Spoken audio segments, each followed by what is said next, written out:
студиото со вас, Маријан Ников. Добро утро, вести во 8. Со повеќе активности во Скопје и во Штип денеска ќе бидат одбележани 34 години од формирањето на армијата. По повод денот на армијата во касарната Илинден во Скопје вечер во 19 часот единицата на артилерискиот баталјон на армијата ќе изврши почесна артилериска стрелба со истрелување на 10 плутони од 6 артилерски оружја. 34-тиот роден ден на армијата ќе биде одбележани во касарната Јане Сандонски во Штип со смотра на вториот пешадиски баталјон и други армијски единици. За роден ден на армијата избрано 18 август, денот кога во 1943 година на Славе планина бил формиран баталјонот Мир Чацев, кој се смета за првата организирана војна формација на НОВ на Македонија. Процесот за формирање на современата македонска армија започна во 1992 година, кога тогашниот претседател Киро Глигоров со раководството на ЈНА го потпиша договорот за дислокација на федералната армија од територијата на Република Македонија. Македонската армија денес е составен дел на најголемиот колективен безбедносен систем откако Република Северна Македонија во март 2020 година стана 30-та полноправна членка на НАТО.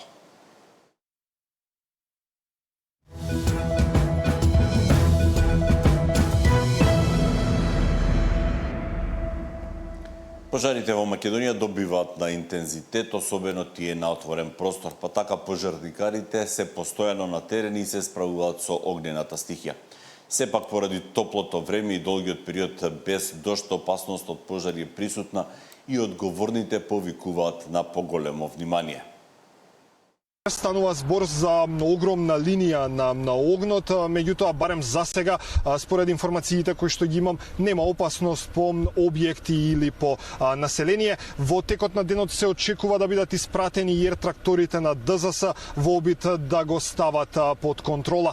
Од останатите пожари кои што во овој момент се активни, еден од позначајните е оној кој од Велес се движи кон Зелениково. Станува збор за пожар кој опфаќа ниска вегетација и трева, меѓутоа се шири со огромна брзина, така што и тука во текот на денот со сигурност ќе бидат испратени тракторите на ДЗС во обид да го стават под контрола за да се спречи тој да пристигне до првите околни села кај Зелениково. Околу 2 часот по полноќ избувнал пожар кој најверојатно е подметнат со оглед на времето кога тоа се случило на само неколку стотина метри од последните куќи во ова село, меѓутоа и интервенирале и локалните жители, како и противпожарните служби и од Зелениково, меѓутоа и од град Скопје, и за среќа го ставиле под контрола овој пожар на време. Благодарение на локалното население кое што се затекнало тука и нивната брза превентивна реакција, но и благодарение на градоначалникот кој што веднаш го запалил противпожарното возило до општината, го донел овде, а во меѓувреме дошли доброволците пожарникари од Зелениково. Спречена е катастрофа бидејќи огнот е сопрен на неколку метра од последните куќи. Одма по првиот повик интервениравме навремено со возило на општина Зелениково, пристигнавме на лице место, дополнително ги повикавме и доброволното противпожарно друштво Зелениково. Со заеднички сили, со нивна помош, успеавме да го спречиме пожарот да не се рашири до најблиските куќи. Пожарите на отворен простор добија на интензитет откако Европа ја погоди топлотен бран, па така противпожарните служби во Македонија дневно се справуваат со во просек по околу 15 на пожари. Надлежните апелираат до граѓаните да бидат многу внимателни, особено кога се наоѓаат на отворен простор, за да им ја олеснат работата, да не мора да интервенираат на секаде низ државата. Повторно апелирам до сите македонски граѓани, ве молам, внимавајте, доволна е само искра за вистинска катастрофа. При тоа, таа катастрофа не мора да биде национална катастрофа, но ако некому му изгори куќата во која што живее, ако некому му изгори викендица која што му е драга, која што му е во наследство, за нив тоа ќе представува вистинска катастрофа. Надлежните најавуваат поголеми контроли и поголеми санкции. Таков беше случајот и вчера, кога полицијата приведе 2 лица кои што се обидувале да запалат, да подметнат пожар на отворено, некаде помеѓу Битола и Прилеп.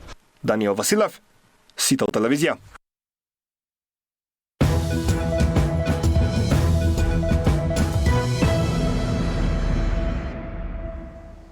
Истрагата за загадената вода во Гостивар може да опфати и други лица. Премиерот Мицковски очекува да се утврди целосната одговорност за епидемијата и побара јавно да бидат објавени анализите со кои е потврдено дека водата е безбедна за пиење. Од СДСМ обвинуваат за системски проблем со квалитетот на водата и посочуваат нови случаи на неисправна вода во повеќе места, барајќи целосни извештај и одговорност од институциите. Истрагата може да открие и други лица вмешани во случајот со водата во Гостивар. Премиерот очекува истражните органи да ги откријат сите инволвирани и да одговараат соодветно за епидемијата која беше предизвикана. Тој побара јавно да се објават извештајот и анализата кои потврдуваат дека водата е исправна, а кривичните пријави од опозицијата ги оцени како погрешна стратегија, со која иронично се занемарува улогата на градоначалникот. Градоначалникот на општина Гостивар никако не можете да го сретнете во соопштенијата на СДСМ. Мислам, кога зборувам зачуден, тоа го кажувам, се разбира иронично, бидејќи нормално е дека истата оваа политичка партија нема да го спомене него, бидејќи таа го поддржа за време на изборите локални кои што се одржаа во Гостивар. А сите знаат дека надлежност и право во случајот има општинското јавно комунално претпријатие. Обвинителството заедно со Министерството за внатрешни работи веќе обезбеди 3 лица и колку што сум информиран, истрагата се уште во тек, не е затворена истрагата. Така што мислам дека истрагата може да допринесе да имаме и други. Мицковски истакна дека за разлика од минатото, оваа влада презела брзи и одлучни мерки за граѓаните во најкраток рок повторно да добијат питка вода во своите домови. Но исто така сум зачуден зашто истите тие социјалдемократи по допрен глас во минатото има да речеме и други извештаи за неквалитетна вода во Гостивар, но и во други општини низ Македонија, како што се да речеме Прилеп, Крушево и така натаму, кога некои други биле министри, кога некои други биле директори, не поднесат против нив. Зошто против нив не поднесат, бидејќи тие ништо не превземале, оваа влада превзема. Првиот момент кога доби таков извештај, превзема, направи една робусна акција, го прочисти системот и повторно го врати во владење на општина Гостивар и во рацете на комуналното претпријатие кое што ја дава оваа услуга, практично ги снабдува граѓаните со вода. Од опозицијската СДСМ обвинуваат за целосен системски колапс и тврдат дека граѓаните ширум земјата пијат неисправна вода, додека за Гостивар се уште нема официјален документ со комплетна анализа. Во јавната чешма со кисела вода во Кривогаштани утврдено е присуство на бактеријата Ешерихија коли, интестинални ентерококи, Псеудомонас аерогиноза и зголемен број на колиформни бактерии. Водата и од оваа јавна чешма не е безбедна за пиење. Ова веќе е системски колапс. Гостивар, Демиркапија, Кривогаштани и уште десетици места за кои јавноста нема никакви информации. За Гостивар се уште нема официјален документ со кој се потврдува чистотата на водата и комплетна анализа. Се уште нема одговорна личност која стои за таа одлука освен чувството на Мицковски.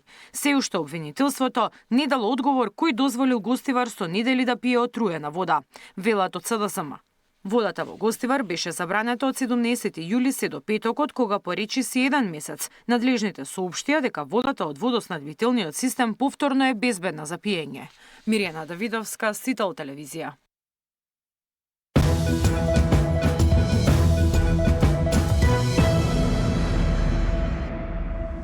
Инфлацијата во јули се спушти на 2,3%, а Македонија според премиерот е втора во регионот со најниска стапка на раст на цените.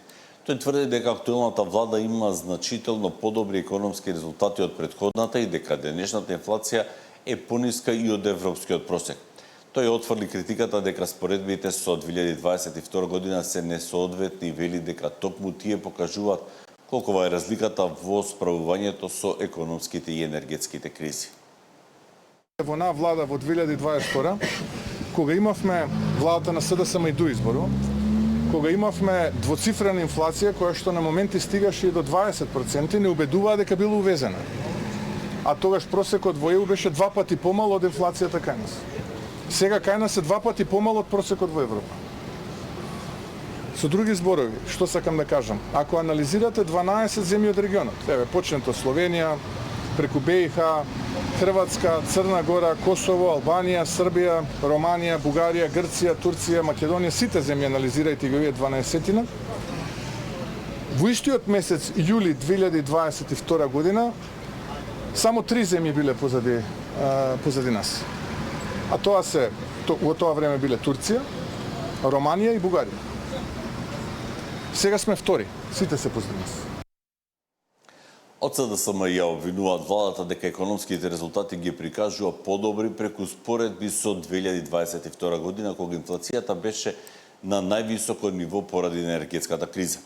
Од опозицијската партија велат дека цените и натаму се високи, куповната моќ е намалена, а задолжувањето на државата продолжува. Инфлацијата паѓа на хартија, но цените се уште се високи и продолжуваат да растат. Намалената инфлација не значи олеснување на животот, туку побавен раст на цените, велат во СДСМ. Со ова ги завршуваме вестите во 8, следното издание